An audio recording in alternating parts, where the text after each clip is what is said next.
I was driving home from church on Easter Sunday, and if you recall, it was a glorious day, both liturgically and literally. The sun was shining, it was just beautiful. I was really enjoying the drive, and I was almost home when I came upon a very strange sight. About a half a dozen sheep sort of ambling down a long driveway. It was an area that's a little bit like this, so there's some farmland and some houses all mixed together. This one was a house, but it was a driveway through a farm field, and here come these sheep without a human being in sight. Now, I don't know much about sheep. I suspect most of you don't either, although I think there are some exceptions. But I know that's wrong, right? That's just not the way it's supposed to be. We're a long way from the time when Jesus talked about himself as the Good Shepherd. But we do know enough to know that sheep aren't supposed to go wandering around by themselves, that that's dangerous, that there's no one to protect them from going to some place where there may be predators, like, I don't know, coyotes, or something that Jesus' followers certainly couldn't have imagined, a car like mine passing at high speed. We know that's wrong. We know the shepherd need a sheep. And today we celebrate Jesus, we know the sheep need a shepherd. Shepherd may need a sheep too. We celebrate Jesus as our Good Shepherd. It's our feast day. This is a special day for our church because this image of Jesus as our protector, as the one who leads us, as the one who keeps us safe, this is so important to us here. We really treasure that idea of being a safe place for all who would come here. Psalm 23, thank you for the King James Version. We found that after the last time that we read Psalm 23. It's really the version I think that we're mostly familiar with. It's much more satisfying. I shall not want, to me, says more than I shall lack nothing. It's just not the same. It's one of the most popular sections of the Bible. If you look at the statistics for internet searches, it's actually that verse, I shall fear nothing. That's one of the ones that people look up more than any other. The leader is still John 3:16. God so loved the world. That's number one on the hit list. But Psalm 23 is right up there.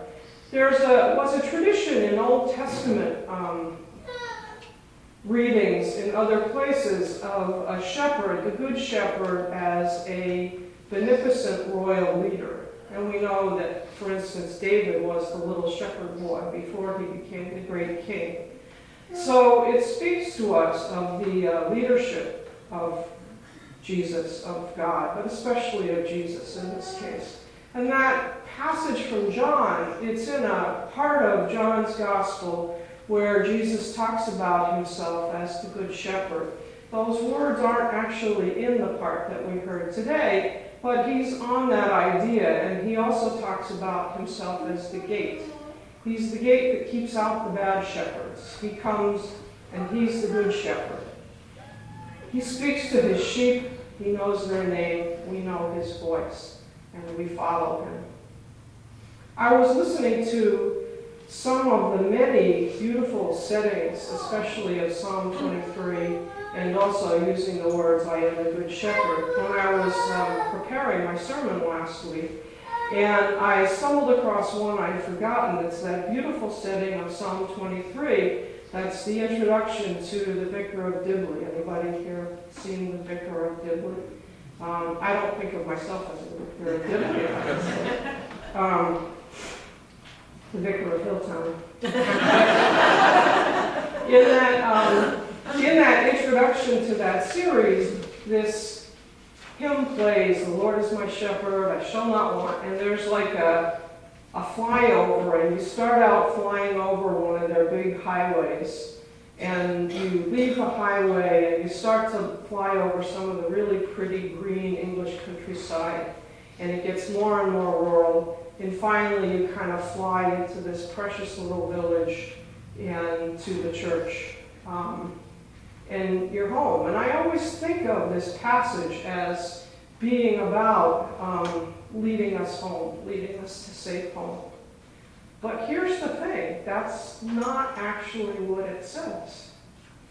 The safety part, yes. There was a time in my life, this is maybe 10 years ago, that was a time of real hard decision for me. I was pondering leaving the church that I belonged to for 26 years. And pondering leaving that and joining St. Philip's Episcopal Church in New Hope, which I still think of as my home church. And during that time, I came across a sermon by another Episcopal priest on this Good Shepherd idea. And I was reading this sermon, and honestly, I have to admit, it was the first time that I had ever looked really closely at that text and saw that what it says is he leads them out. He leads them out of the sheepfold. It's not about leading us to safety, leading us into the sheepfold, leading us home. It's about taking the risk to follow Jesus out. He comes through the gate. He calls us by name. We know his voice. We follow him out. He goes ahead of us. And we trust him. He leads us to pasture. At the end of this passage, he promises that he's come to bring new life and bring it abundantly. And that new life is found outside of the sheepfold. It's found in pasture. It's risky getting there. There's all kinds of risks on the way. There may be coyotes. There may be speeding cars. You don't know what you're going to find on the way. What you're asked to do, what Jesus asks really, is that you hear his voice and follow him. That you trust him without hesitation. That you are brave enough to take the risk to follow him because you trust that he will keep you safe on the way. So peace and safety aren't found by hanging out in the sheepfold, sort of just passively enjoying being kept safe. Peace comes from following the right shepherd, from doing the right thing, from doing his will. Well, that was a tremendously important sermon for me. I don't know if any sermon that I've ever come across in my life has meant more to me. And I did leave my church, and I did join St. Philip's, and the story kept going from there. It was a path that eventually led me to seminary, it eventually led me to ordination, and it eventually led me here. So it was a good thing, but it wasn't always easy, and it didn't always feel safe. But it did feel right. I knew I was following the right shepherd.